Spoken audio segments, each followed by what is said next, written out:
Hello. जय हिंद प्यारे साथियों। देखिए आज हम लोग देखने वाले हैं क्लास 12th केमिस्ट्री का 35 अति महत्वपूर्ण क्वेश्चन जो आपके बोर्ड परीक्षा 2026 के लिए काफी ज्यादा महत्वपूर्ण है। अगर आप भी 2026 में प्यारे बच्चों बोर्ड एग्जाम देने वाले हैं, प्यारे बच्चों फिजिक्स केमिस्ट्री बायोलॉजी किसी भी चैनल सब्जेक्ट का, तो आप लोगों के लिए इस वीडियो में हम लोग प्यारे बच्चों केमिस्ट्री का मोस्ट वीवीआई ऑब्जेक्टिव क्वेश्चन लेकर आए जो कि 35 ऑब्जेक्टिव करवाएंगे, जो आपके बोर्ड परीक्षा में सबसे ज्यादा पूछा जाता है। ठीक है, तो इस सारे क्वेश्चन को आप लोग क्लियर कर लीजिए, देख लीजिए कितने क्वेश्चन आपको पता है। ठीक है, और जो आंसर पहले से पता हो तो कमेंट करते चलेगा। ठीक है, तो चलिए प्यारे बच्चों फटाफट शुरुआत करते हैं, और साथ में चैनल से पहली बार जुड़ते हैं तो चैनल को सब्सक्राइब करना है, सब्सक्राइब करने के साथ बेल नोटिफिकेशन आपको दबा लेना है। ठीक है, और एक आपको काम करना है, व्हाट्सएप ग्रुप में जरूर जुड़ना है, ताकि जितना भी क्लास लूंगा ना तो नोटिफिकेशन आपके पास पहुंचेगा, जिससे और भी बेहतर तैयारी आपका हो जाएगा। ठीक है, ये नंबर मैं आपको दे रहा हूँ प्यारे बच्चों, व्हाट्सएप मैसेज करके आप लोग व्हाट्सएप ग्रुप में जुड़ जाना। ठीक है, तो ये नंबर आप प्यारे बच्चों फटाफट स्क्रीनशॉट ले लीजिए, इस नंबर पर मैसेज कर दीजिएगा। ठीक है,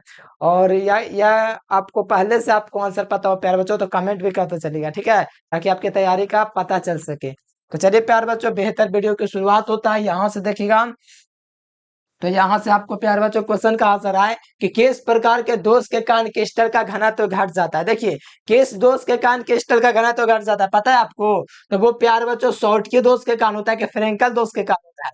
तो सुनिए, किस दोष के कारण क्रिस्टल का घनत्व घट जाता है, तो वो शॉर्ट के दोष के कारण होता है, क्योंकि शॉर्ट के दोष में होता है ना मेरे प्यारे बच्चों, क्रिस्टल के अंदर से प्लस और माइनस समान संख्या में, इनके प्लस इनके धन आयन और ऋण आयन क्रिस्टल के बाहर निकल जाते हैं। कहाँ निकल जाते हैं? बाहर निकल जाते हैं। इस कारण से शॉर्ट के दोष के कारण क्रिस्टल का घनत्व घट जाता है, लेकिन फ्रेंकल दोष में कोई प्रभाव नहीं पड़ता है। मान लो पूछेगा कि किस प्रकार के दोष के कारण क्रिस्टल के घनत्व पर कोई प्रभाव नहीं पड़ता, तो फ्रेंकल दोष। अगर पूछेगा किसका क्रिस्टल घनत्व घट जाता है, तो शॉर्ट के दोष ऑप्शन नंबर पे याद रखेगा। ठीक है, चलो अगला क्वेश्चन आ जाओ, मोस्ट वीवीआई क्वेश्चन सारा है। अगला देखिए, कौन रंगीन होता है? देखो, कौन रंगीन है मतलब कि कौन है जिसका कलर है प्यारे बच्चों। तो कलर की बात करेगा प्यारे बच्चों, तो नाइट्रोजन डाइऑक्साइड है, इसका कलर भूरा भूरा कलर होता है। कैसा होता है? भूरा कलर होता है। और ये सब जो है मेरे प्यारे बच्चों, ये सब रंगहीन है, ये सब का कोई रंग नहीं है। रंग है किसका? कौन रंगीन है? तो नाइट्रोजन डाइऑक्साइड, जो कि ऑप्शन नंबर बी होगा, इसका कलर है। कैसा कलर है? तो भूरा कलर इसका रंग होता है। बाकी ये सब जो है ना, ये सब रंगहीन है, इस सब का कोई रंग नहीं है, कलरलेस है। ठीक है, याद रखना, मोस्ट वीवीआई क्वेश्चन था, मैंने करवा दिया तो ध्यान रखिएगा। अगला क्वेश्चन देखिए, किस यौगिक का उपयोग अग्निशामक में करते हैं? किस यौगिक का उपयोग प्यारे बच्चों अग्निशामक में करते हैं? ठीक है, चलो क्या दिक्कत हुआ? यही टाइम पर होगा इसे। बताओ किसका उपयोग हम लोग अग्निशामक के रूप में करते हैं? देखिए, हम लोग कार्बन टेट्राक्लोराइड का उपयोग प्यारे बच्चों अग्निशामक के रूप में करते हैं। तो देख लीजिए अग्निशामक कहाँ पर दिख रहा है, तो ये है प्यारे बच्चों कार्बन टेट्राक्लोराइड, जिसका व्यापारिक नाम पायरिन भी होता है। क्या होता है? पायरिन भी होता है। और इसका उपयोग हम लोग कार्बन टेट्राक्लोराइड यानी अग्निशामक, कहीं पर आग लग गया ना तो इसी का प्रयोग किया जाता है। ठीक है, और ये क्लोरोफॉर्म है, जिसका उपयोग निश्चेतक के रूप में होता है। और ये मेथेन है, जो बायोगैस के रूप में रहता है। ठीक है, तो ध्यान रखिए इस तीनों चीजों को, और आपको याद रखना है कि अग्निशामक के रूप में यूज होता है कार्बन टेट्राक्लोराइड, जिसका व्यापारिक नाम पायरिन होता है। क्या होता है? पायरिन। ठीक है, याद रखना, मोस्ट भी यही क्वेश्चन है। अगला क्वेश्चन है कि विटामिन सी क्या है? तो विटामिन सी एक प्रकार का अम्ल है प्यारे बच्चों, और ये विटामिन सी का रासायनिक नाम है। क्या चीज है? विटामिन सी है। तो विटामिन सी अस्कॉर्बिक अम्ल है, और ये प्यारे बच्चों विटामिन सी का रासायनिक नाम होता है। क्या चीज होता है? विटामिन सी का रासायनिक विटामिन सी का रासायनिक नाम होता है साइट्रिक अम्ल, संतरे में पाया जाता है। इमली में टार्टरिक अम्ल पाया जाता है। कमेंट करके बताना कि निकोटिनिक अम्ल किस में पाया जाता है। ठीक है, तो यहाँ से याद रखना विटामिन सी में कौन सा अम्ल है, तो एस्कॉर्बिक अम्ल, यानी विटामिन सी को एस्कॉर्बिक अम्ल कहा जाता है। लेकिन मतलब कौन सी गैस का दोस्तों क्वथनांक बड़े कम होती है? बताओ किसकी क्वथनांक सबसे न्यूनतम होती है? तो वो प्यार बच्चों हीलियम होता है, इसीलिए इसका यूज वायुयान में भी करते हैं। वायुयान के साथ साथ प्यार बच्चों मैं आपको बता दूं कि जो जो गोताखोर जो होता है, जो समुद्र के अंदर जाते हैं, वो भी दोस्तों हीलियम को अपने साथ ले जाते हैं, यानी कि इनका दोस्तों क्वथनांक जो होता है बड़े कम होता है, इसीलिए इसका यूज करते हैं। ध्यान रखना है, और वायुयान के टायरों में भी इसका यूज किया जाता है, और गोताखोर भी ये हीलियम का प्रयोग करते हैं श्वसन के लिए। ठीक है, right answer option number B इसका सही जवाब हो जाएगा। ऑर्गन जो होता है प्यारे बच्चों, बल्ब वगैरह जो होता है उसमें भरा रहता है। ठीक है, नाइट्रोजन जो चिप्स जो खाते हैं ना उसमें भरा रहता है, हाइड्रोजन तो होगा नहीं। ठीक है, राइट आंसर बी नंबर। अगला क्वेश्चन का आंसर है कि निम्नलिखित में से कौन एक ही प्रतिऑक्सी अम्ल बनाता है। तो बताओ प्यार बच्चों, फ्लोरीन जो है एक ही प्रतिऑक्सी अम्ल बनाता है, कौन? तो फ्लोरीन। ठीक है, थोड़ा 11th का क्वेश्चन है तो याद रखना। फ्लोरीन जो है सबसे एक प्रतिऑक्सी अम्ल बनाता है, जो कि 12th में पूछा हुआ है कई बार। अगला देखिए, निम्नलिखित में से कौन लाइफिलिक कोलाइड है? लाइफिलिक कोलाइड वे है जो द्रव स्नेही के साथ आसानी से कोलाइड विलयन बना दे, उसी को द्रव स्नेही कहते हैं। जैसे यहाँ पर देख लीजिएगा, तो धुंध आपका द्रव स्नेही कोलाइड का उदाहरण है, गोंद भी आपका द्रव स्नेही है, खून भी द्रव स्नेही है, लेकिन कुहासा ये तो प्यार बच्चों एक तरह से समझिए तो एक ये तो क्या बोलते हैं, फॉग है। फॉग, फॉग का मतलब समझ सकते हैं ना, एकदम धुआं जैसा होता है जो जमीन पर भी आ सकता है। ठीक है, तो ये प्यार बच्चों कुहासा जो है ना लाइफिलिक कोलाइड का उदाहरण नहीं है, ये लाइफोबिक में बोल सकते हैं। ठीक है, तो यहाँ पर लाइफिलिक कोलाइड का उदाहरण नहीं है, तो कुहासा नहीं है। अगर पूछा लाइफिलिक कोलाइड का उदाहरण है तो दूध हो जाएगा, स्टार्च हो जाएगा, ग्लूकोज हो जाएगा, ये सब लाइफिलिक है। ठीक है, और याद रखना प्यार बच्चों, राइट आंसर ऑप्शन सी हो जाएगा, कुहासा लाइफिलिक कोलाइड नहीं है।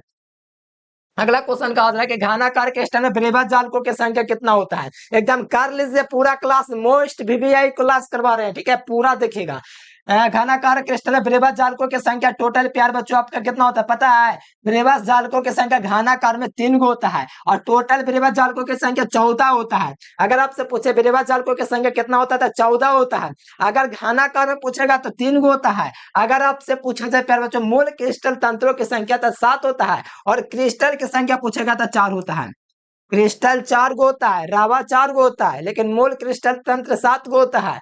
और घनाकार क्रिस्टल में बेरीबत जालकों की संख्या 3 होता है, और टोटल बेरीबत जालकों की संख्या 14 होता है। और सबसे ज्यादा जो बेरीबत जालक होता है वो ऑर्थोरोम्बिक में 4 गो होता है। ठीक है, याद रखना। अगला क्वेश्चन आज प्यार बच्चों, अगला क्वेश्चन का आंसर है फेरो चुंबकीय मतलब लौह चुंबकीय पदार्थ कौन है? तो ये आपका प्यार बच्चों जो है लौह चुंबकीय पदार्थ है। बताओ किसका फॉर्मूला है? हेमेटाइट का फॉर्मूला है कि मैग्नेटाइट? कमेंट करके बताएगा, मैं इंतजार करूंगा आपका। ठीक है, ये कमेंट करके बताना, ये जो पदार्थ है लोहा का जो चुंबक है, ये किसका फॉर्मूला? लौह चुंबकीय का है मतलब कि हेमेटाइट का कि मैग्नेटाइट का? कमेंट कीजिएगा। ठीक है, अगला देख लो, संक्रमण तत्वों का इलेक्ट्रॉनिक विन्यास क्या होता है? तो संक्रमण तत्व वर्ग डे ब्लॉक के तत्वों को संक्रमण तत्व कहा जाता है प्यार बच्चों, और संक्रमण तत्वों का इलेक्ट्रॉनिक विन्यास होता है आपका होता है n-1 d की घात 1-10 n s की घात 0 से लेके 1 और 2 होता है। तो ये इसका इलेक्ट्रॉनिक विन्यास होता है। और मैं आपको बता दूं संक्रमण तत्व किसे कहते हैं, डे ब्लॉक के तत्व किसे कहते हैं? वैसा तत्व जिसका इलेक्ट्रॉनिक विन्यास ज्ञात करने पर अंतिम इलेक्ट्रॉन डी उपकोष में प्रवेश करे उसे डे ब्लॉक के तत्व कहते हैं। आगे चल के थोड़ा सब्जेक्टिव भी करवा दूंगा तो करते चलना, इसलिए सब्सक्राइब कर लीजिए, लाल का दबा के मन हल्का कर दीजिए। Option B. अगला क्वेश्चन का आंसर है किसका ऑक्सीकरण संख्या न्यूनतम होता है?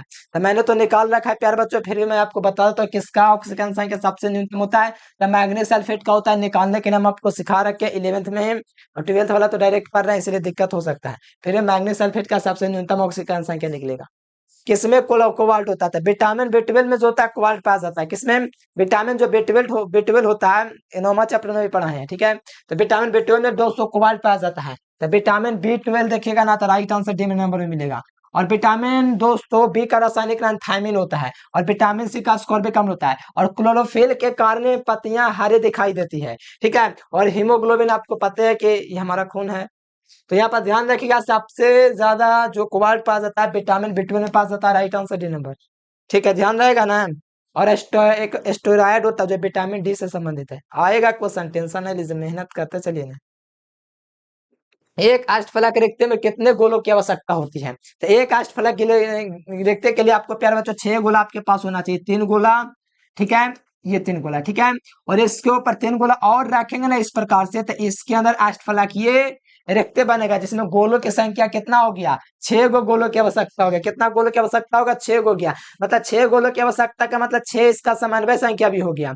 तो ध्यान रखिएगा निम्नलिखित में से किसमें गोलों की संख्या रिक्ति के अष्टफलक रिक्ति में 6 होती है? कितनी होती है? 6 होती है, राइट आंसर बी नंबर। एकदम ध्यान से करते चलिएगा। ठीक है, बहुत मजा आएगा प्यार बच्चों, तैयारी कर लीजिएगा तब तो धुआं धुआं करके आइएगा एग्जाम में। अगला देख लीजिए, घोलक का मतलब विलायक के 1000 ग्राम में उपस्थित विलेय के मोलों की संख्या को हम लोग क्या कहते थे? 1 kg के बात आता है तो 1 kg के लिए क्या बोलते हैं? मोलाल्ता इसको बोलते हैं। क्या बोलते हैं? मोलाल्ता। अगर लीटर की बात करेगा ना लीटर, तो लीटर में हो जाएगा मोलारता, यानी कि 1 लीटर में कोई अगर विलेय या विलायक की बात करेगा तो मोलारता। अगर 1 केजी की बात आएगा, किलो की बात आएगा, तो कौन हो जाएगा? मोलारता। राइट आंसर क्या हो जाएगा? बी नंबर हो जाएगा। बहुत आसान क्वेश्चन है, और मात्रा के बता देता, लेकिन छोड़ो, आएगा क्वेश्चन। आयन कौन होता है? कौन आयन प्रतिचुंबकीय होता है? तो स्काइडियम होता है। कैसे? स्काइडियम का 200 परमाणु संख्या पता है कितना होता है? 21 होता है, यानी 3 प्लस लगा हुआ है, यानी कि 3 गो इलेक्ट्रॉन त्याग दिया, तो इसके पास टोटल कितना बचा? 18 ना बचा। AR 18 हो गए, इसीलिए प्रतिचुंबकीय होगा। नहीं इसके पास है प्यार बच्चों, क्या बता आपको समझ में शायद नहीं आएगा ये क्वेश्चन, क्योंकि ज्यादा हार्ड के क्वेश्चन है, 11th के बेसिक पर है। जो 3 गो इलेक्ट्रॉन त्यागा तो 18 हो जाएगा, और 18 यानी कि इसके पास नहीं तो युग्मित नहीं, अयुग्मित है, इसीलिए प्यार बच्चों प्रतिचुंबकीय पदार्थ हो जाएगा। क्या हो जाएगा? प्रतिचुंबकीय पदार्थ। राइट आंसर क्या कौन हो जाएगा? कौन सा प्रतिचुंबकीय है? तो 2022 में पूछा है, 2025 में भी आया है। ठीक है, तो याद रखिएगा स्काइडियम हो जाएगा, जो कि आपका प्रतिचुंबकीय है। कौन योगशील बहुलक है? बताओ, बढ़िया से चैप्टर के पढ़ाए, पॉलीमर चैप्टर के। Which of the following is the addition polymer? ठीक है, बताओ कौन आपका प्यार बच्चों योगशील बहुलक है? तो बताओ, योगशील बहुलक उच्च घनत्व वाला पॉलीथीन होता है। ठीक है, बहुत ही बढ़िया क्वेश्चन है, ये 2022 का क्वेश्चन है, और बहुत अच्छे तरीके से चैप्टर को पढ़ा रखा हूँ, और इस चैप्टर से ज्यादातर क्वेश्चन आपका एग्जाम्पल पूछा जाएगा कि कोई 2 योगशील बहुलक का उदाहरण दो, कोई 2 संगणक बहुलक का उदाहरण दो, 2 संश्लेषित बहुलक का उदाहरण दो, बस यही सब पूछेगा। तो राइट आंसर क्या हो जाएगा? Option number C. अगला क्वेश्चन कहा जा रहा है प्यार बच्चों, 17 नंबर क्वेश्चन है कि कौन दोस्तों गैमेक्सिन है? गैमेक्सिन का एक और नाम प्यार बच्चों बेंजीन हेक्साक्लोराइड होता है। अब ये क्या होता है प्यार बच्चों? Benzene hexachloride. तो बेंजीन का स्ट्रक्चर लीजिए और यहाँ से इस प्रकार से कर दीजिए, और साथ में क्लोरीन लगा दीजिए। ठीक है, तो बेंजीन हेक्साक्लोराइड हो जाएगा। क्या हो जाएगा? बेंजीन हेक्साक्लोराइड, साथ में Cl लगा दीजिए, ये हो जाएगा बेंजीन हेक्साक्लोराइड। इसी को गैमेक्सिन भी कहते हैं। क्या बोलते हैं? गैमेक्सिन। तो राइट आंसर क्या हो जाएगा? Option number C will be correct answer. प्यारे बच्चों, मोस्ट VVI क्वेश्चन करवा रहे हैं, डायरेक्ट एग्जाम में लड़ेगा वो क्वेश्चन है। अगला क्वेश्चन देख लीजिए, कहा जा रहा है पृथ्वी के परत में सर्वाधिक पाए जाने वाला तत्व। पृथ्वी के परत में सर्वाधिक पाए जाने वाले तत्व की बात करेगा तो सिलिकॉन, और धातु पूछेगा तो अल्युमिनियम। तो क्या पूछ रहा है? तत्व ना था, तत्व पूछ रहा है, तो सिलिकॉन लगा दीजिए, ऑप्शन नंबर सी हो जाएगा। ठीक है, बहुत आसान आसान चीजें हैं। अगर यहाँ पर प्यारे बच्चों अगर धातु की बात करेगा ना, तब लगा दीजिएगा ऑक्सीजन, लेकिन यहाँ पर तत्व की बात किया जा रहा है, इसलिए हम लोग लेकर चलेंगे क्या चीज? Silicon. Option number C will be सही। अगला देख लीजिएगा, कहा जा रहा है कि एक अष्टफलक में कितने गोलों की आवश्यकता होता है? अभी ना बताएं, 6 गोलों की आवश्यकता होता है। कितना गोला? 6 गोलों की आवश्यकता होती है। अगला देखिए प्यारे बच्चों, कहा जा रहा है कि कौन सा जैव अणु का मुख्य संघटक है? मैग्नीशियम का मुख्य संघटक क्या है? देखो, ये 2021 में पूछा है, 2022 में पूछा है, केमिस्ट्री में पूछा था, और 2025 में बायोलॉजी में आया है। समझ रहे हो? अब जो गलत किया होगा, समझिए क्या तैयारी रही होगी ये क्वेश्चन के प्रति। इतना आसान क्वेश्चन है। मैग्नीशियम किससे संबंधित है? तो आपको पता होना चाहिए, क्लोरोफिल से संबंधित है। ठीक है, यानी कि निम्नलिखित में से कौन जैव अणु का मैग्नीशियम एक प्रमुख संघटक है? तो वो आपका प्यारे बच्चों क्लोरोफिल है। क्या चाहिए? Chlorophyll. Option they will be correct for this question. अगला, विलियन का अनुसंख्यक गुणधर्म कौन है? तो क्वथनांक में उन्हें विलियन का अनुसंख्यक गुणधर्म है। विलियन का अनुसंख्यक गुणधर्म वे है जो विलियन उपस्थित विलेय के कणों की संख्या पर निर्भर करता है, उसके प्रकृति पर नहीं। ये 4 गो होता है। पहला क्वथनांक में उन्नयन, हिमांक में अवनमन, प्रासरण दाब, वाष्प दाब में अवनमन। और इस साल दोस्तों आपका अर्धवार्षिक परीक्षा हुआ था ना, उसमें पूछा गया था कि 4 गो अनुसंख्यक गुणधर्म का नाम बतावे। ठीक है, तो आया था ना, और बोले थे हर साल एग्जाम में क्वेश्चन आता है, और अगला साल भी आएगा 26 में भी। अगला क्वेश्चन कहा जा रहा है प्यारे बच्चों, कोलाइडल कणों का आकार लगभग कितना होता है? ये 2022 का क्वेश्चन है। 10 की घात -5 से लेकर के 10 की घात -7 सेंटीमीटर तक होता है कोलाइडल बिलियनों के आकार। और नैनोमीटर की बात करें तो 1 से लेकर के 1000 नैनोमीटर होता है प्यारे बच्चों कोलाइडल बिलियनों के आकार। ठीक है, तो कोलाइडल कणों का आकार लगभग कितना कितना के बीच होता है? तो आपको ध्यान रखना है, 10 की घात -5 सेंटीमीटर से लेकर के 10 की घात -7 सेंटीमीटर तक होता है कोलाइडल बिलियनों का आकार। Right answer option A. अगला क्वेश्चन कहा जा रहा है प्यारे बच्चों 22 नंबर के, स्टार्च के जल अपघटन में निम्नलिखित में से किस एंजाइम का प्रयोग किया जाता है? स्टार्च के दोस्तों अपघटन में हम लोग किस एंजाइम का प्रयोग करते हैं? तो सुक्रोज के लिए हम लोग यूज करते हैं इन्वर्टेज। क्या चीज करते हैं? सुक्रोज का जब जल अपघटन करना रहता है तो इन्वर्टेज यूज करते हैं। लेकिन यहाँ पर आपके प्यारे बच्चों स्टार्च का जल अपघटन करना रहेगा ना, तो डाइस्टोज ठीक है, डायस्टोज का प्रयोग करते हैं इसी एंजाइम का। और मैंने थोड़ा ट्रिक भी आपको रखा है, जीएफ वीएफ का मैंने ट्रिक भी दिया था, आपको याद है तो अच्छी बात है, नहीं है तो कोई दिक्कत नहीं। ठीक है, इन्वर्टेंस किसके लिए यूज करेंगे, सुक्रोज के लिए, तो ये वाला ऑप्शन तो कभी होगा ही नहीं। स्टार्च के जल अपघटन में हम लोग किसका यूज करते हैं, डायस्टोज। और स्टार्च के जल अपघटन से क्या मिलता है, आप लोग कमेंट करके बताइएगा कि हम आपको बता दें, बताइए कमेंट करके बताइएगा, हम आपको बताएं यहाँ पर ट्रिक बताए थे जी। ग्लूकोज और माल्टोज प्राप्त होता है इसके जल अपघटन से। अगला देखिए, निम्नलिखित में से कौन सा क्रियाशील मूलक एल्कोहल के में उपस्थित होता है। ये 100% हर साल क्वेश्चन आता है, लिख के रखो, 2026 में भी आएगा। कौन सा एल्कोहल में उपस्थित होता है, तो अल्कोहल में OH होता है, ये कीटोन होता है, मतलब कार्ब, कीटोन का मतलब होता है प्यारे बच्चों, ये मतलब कार्बोक्सिलिक अम्ल है जिसमें कीटोन और एल्डिहाइड दोनों आ सकता है। ठीक है, पढ़ाएं अच्छा से, तो ऐसे मान के चलो ये कीटोन का भी है, क्या चाहिए, कीटोन का क्रियाशील मूलक है। और ये किसका आता है, ये एल्डिहाइड का क्रियाशील मूलक है। और ये किसका आता है, एमेन का क्रियाशील मूलक है। और RCOOR ये किसका है, तो ये प्यारे बच्चों ईस्टर का है। ROR ये किसका, ईथर का है। अगर ये सब लिख लीजिएगा, मैं ज्यादा एक्स्ट्रा बताता हूँ तो क्या दिक्कत है आपको, मेहनती स्टूडेंट ही लिख सकते हैं। अगर आप चाहते हैं लिख ले और याद कर ले तो आपका बोर्ड एग्जाम बहुत बढ़िया जाने वाला है। अगर पता नहीं है तब लिखना, अगर पता है तो दिक्कत किस चीज का है, बस रिवीजन करते चलो। रासायनिक अधिशोषण के दर दाब बढ़ने से बढ़ जाती है। और रासायनिक अधिशोषण अनुत्क्रमणीय होते हैं, मतलब दोनों तरफ से नहीं हो सकती है अभिक्रिया, कोई एक ही तरफ से होगा। दीवार की पुताई हुआ था, क्या वो दीवार की पुताई को हटा सकते हैं, नहीं, इसीलिए ये एक तरफ से अभिक्रिया होते हैं रासायनिक अधिशोषण, इसीलिए इसको अनुत्क्रमणीय कहा जाता है। और रासायनिक अधिशोषण एक परतीय होता है और ये प्रबल आकर्षण बल से जुड़ा होता है। इतना बता दे रहा हूँ, समझ लो, मेहनत करोगे तो बढ़िया करोगे। ठीक है, दाब बढ़ने से रासायनिक अधिशोषण बढ़ जाता है, ऑप्शन नंबर ए हो जाएगा। अगला देखिए, पारेलिनियस अम्ल में होता है 10% एसिटिक अम्ल होता है, क्या चीज होता है, पारेलिनियस में प्यार बच्चों, पारेलिनियस जो अम्ल होता है इसमें 10% एसिटिक अम्ल पाया जाता है। कितना परसेंट, तो 10% एसिटिक अम्ल पाया जाता है। तो right answer option number C होगा। अगला क्वेश्चन देखिए प्यार बच्चों, यहाँ पर कहा जा रहा है 27 नंबर क्वेश्चन, निम्नलिखित में से किसको अवकृत करने पर सेकेंडरी अमीन प्राप्त होगा। तो किसको अवकृत करेंगे तो सेकेंडरी अमीन प्राप्त होगा। तो यहाँ से ध्यान दीजिएगा प्यार बच्चों, नाइट्राइल का भी करेंगे ना तो हम लोग को अवकृत करेंगे तो सेकेंडरी अमीन प्राप्त होगा। लेकिन सबसे आसानी से देगा कार्बिल एमीन को हम लोग करेंगे ना मेरे प्यार बच्चों अवकृत, तो सेकेंडरी अमीन देगा। और एमाइड को हम लोग अगर अवकृत करेंगे ना तो प्राइमरी एमीन मिलेगा। और ये सारा चीज प्यार बच्चों बेसिक है, अगर रोज क्लास करते तो मैं आपको रिएक्शन करके भी दिखाऊंगा। बस मेहनत करते चलो, बहुत आसान आसान क्वेश्चन है, ऑप्शन से याद रखना है, मोस्ट भी यही क्वेश्चन है। देखो, गन्ने के चिन्ह को सुक्रोज भी कहते हैं, क्या कहते हैं, गन्ने के चिन्ह को सुक्रोज कहते हैं। और सुक्रोज के जल अपघटन में इन्वर्टेज एंजाइम का प्रयोग करते हैं। सुक्रोज के जल अपघटन में इन्वर्टेज एंजाइम का प्रयोग करते हैं। और इसके दोस्तों अपघटन करते हैं ना तो इसमें मिलता है, क्या मिलता है पता है, इसमें मिलता है जीएफ, क्या मिलता है, जीएफ, ग्लूकोज और फ्रुक्टोज मिलता है। ग्लूकोज और फ्रुक्टोज मिला लीजिए, ग्लूकोज और फ्रुक्टोज, ऑप्शन सी हो जाएगा इसका सही जवाब। ठीक है, गन्ने के चिन्ह के जल अपघटन से निम्नलिखित में से क्या मिलता है, आप लोग कमेंट कीजिएगा भी इसका। ठीक है, अगला क्वेश्चन है प्यार बच्चों, एंजाइम होता है, एंजाइम प्रोटीन होता है, क्या चीज होता है, प्रोटीन होता है। एंजाइम क्या होता है, प्रोटीन होता है, क्या चीज होता है, प्रोटीन। विटामिन क्या होता है, साह एंजाइम होता है, साह एंजाइम।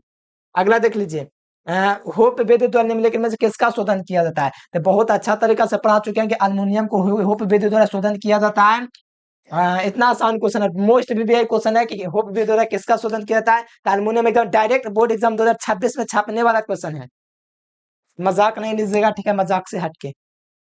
अगला क्वेश्चन देखिए प्यारे बच्चों, निम्नलिखित में से कौन ऑक्सीकारक एवं अवकारक दोनों की तरह व्यवहार करता है। तो देखो, ये ऑक्सीकारक आपका ये नहीं होगा, ये जो है दोनों की तरह व्यवहार करेगा प्यारे बच्चों, आपका सल्फर डाइऑक्साइड जो ऑक्सीकारक एवं अवकारक दोनों की तरह व्यवहार करेगा। मोस्ट भी क्वेश्चन है, एकदम याद रखिए, कौन ऑक्सीकारक एवं अवकारक दोनों की तरह व्यवहार करेगा। तो याद रखना sulphur dioxide, option number C. कौन एक्टिनाइड नहीं है, देखिए एफ फ्लो के तत्वों को आंतः संक्रमण तत्व कहा जाता है, जिसमें दो श्रेणी है, लेंथेनाइड और एक्टिनाइड है। और लेंथेनाइड में मेरे प्यारे बच्चों 14 तत्व और एक्टिनाइड में भी 14 तत्व है। लेकिन हमसे पूछा था एक्टिनाइड नहीं है, कौन एक्टिनाइड का सदस्य नहीं है, ये वाला प्यारे बच्चों, ये लेंथेनाइड का सदस्य टर्बियम। टर्बियम किसका सदस्य है, तो लेंथेनाइड का संबंध है। ठीक है, ये आपका एक्टिनाइड है, ये भी एक्टिनाइड है, ये भी एक्टिनाइड है, लेकिन ये जो है प्यारे बच्चों लेंथेनाइड है, टर्बियम। ठीक है, एफ फ्लो के नीचे में देखिएगा ना, टी आर आपको दिख जाएगा। ठीक है, अगला देखिए 35 नंबर क्वेश्चन है प्यारे बच्चों। 33 नंबर F2C और CF2 निम्नलिखित में से किसका एक लक है। ये टेफ्लॉन का, ये 2022 का क्वेश्चन है। कैसे हम आपको बताएं, मोस्ट वीवीआई क्वेश्चन है ये सब, और ये 2022 का क्वेश्चन है। ठीक है, मैंने थोड़ा जल्दी जल्दी क्लास करवाया क्योंकि जरूरी है प्यारे बच्चों, आपका भी समय जो है ना महत्वपूर्ण है। ठीक है, लेकिन फिर भी मैंने बहुत सारा विस्तृत जानकारी आपको दिया, काफी जानकारी दिया। ठीक है, F2 से CF2 निम्नलिखित में किसका एक लक है। एक लक है टेफ्लॉन का, एक लक है किसका, एक लक है टेफ्लॉन का। और नाइलन 6 का कमेंट करके बताओ तो देखते हैं, सारा चीज पढ़ाया हुआ है। अगला देखिए निम्नलिखित में कौन द्वितीयक सेल है। द्वितीयक सेल भी होता है जिसको हम लोग बार बार प्रयोग कर सकते हैं, यानी कि वैसा सेल जिसमें रिडॉक्स अभिक्रिया केवल कई बार होती है, इसके प्रयोग के बाद निष्क्रिय नहीं होता है। मतलब कि प्यारे बच्चों क्या बताऊं, इसको बार बार उपयोग कर सकते हैं। जैसे कि इन्वर्टर जो चल रहा है वो द्वितीयक सेल है, इसको बार बार प्रयोग कर सकते हैं। जो फोन है, फोन का जो बैटरी प्यारे बच्चों द्वितीयक सेल है। इसमें क्या चाहिए कि इसमें आपको बार बार बैटरी का यूज कर, मतलब कि चार्ज कर सकते हैं, दोबारा प्रयोग कर सकते हैं। और घर के जो बैटरी होता है वो सब एक ही बार प्रयोग करते हैं, वो सब प्राथमिक सेल है। लेकिन ये द्वितीयक सेल है, lead storage battery. Right answer B number. ठीक है, द्वितीयक सेल मोस्ट वीवीआई क्वेश्चन है। ठीक है, याद रखना। प्रतिरोध के व्युत्क्रम को हम लोग चालकता कहते हैं। क्या कहते हैं, चालकता। कंडक्टेंस कहते हैं प्रतिरोध के व्युत्क्रम को। लास्ट क्वेश्चन देखिए प्यारे बच्चों, होमवर्क क्वेश्चन है। जल में कौन सा बॉन्ड पास होता है। मोस्ट वीवीआई क्वेश्चन है, 11th में पढ़ा चुके हैं। बताओ जल में कौन सा बॉन्ड पास होता है, ये कमेंट आपको करके बताना है। 36 नंबर होमवर्क का क्वेश्चन है, तो ये आप लोग कमेंट करिए होमवर्क का क्वेश्चन। और फटाफट मेरे प्यारे बच्चों, आप लोग फटाफट वीडियो को लाइक कर लीजिए, चैनल को सब्सक्राइब कर लीजिए, और कमेंट करके बताइए वीडियो कैसा लगा। और इस नंबर पर व्हाट्सएप मैसेज करके आपका प्यारा सा व्हाट्सएप ग्रुप ज्वाइन कर लेना है। यहाँ से मैसेज कीजिए हाय हेलो या नाम या मैट्रिक में कितना, और जो भी मैसेज कीजिएगा ना तो यहाँ से लिंक जाएगा, उस लिंक पर क्लिक करके आप लोग ज्वाइन हो जाएगा। ठीक है प्यारे बच्चों, आज के लिए फिलहाल इतना ही। Thanks for watching this video. जय हिंद, वंदे मातरम।